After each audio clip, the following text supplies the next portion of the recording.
In the future, we're going to operate a new, innovative mix of physical and virtual aids to navigation, adapted for a changing climate, optimised for the future mariner. And a key part of getting to that future is Futures Afloat. Futures Afloat brings together the need to replace both the Patricia and the Galatea with the most modern, technologically enabled ships. In the lifetime of these new vessels, the maritime world is going to change.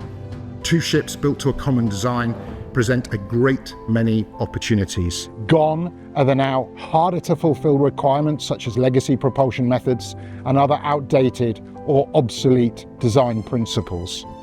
We've learnt the lessons from the past. What's also changed is the approach to the commercial strategy for ship replacement in Trinity House. We do have the space to make some significant changes to our commercial strategy that remove barriers to market entry.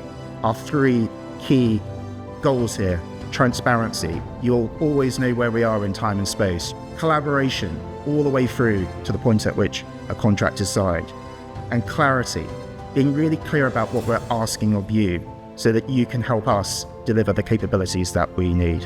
The success of those things start with people who really want to engage, really want to collaborate, really want to support us. Futures Afloat is delivering a groundbreaking capability for us at Trinity House. We can do so only with your support.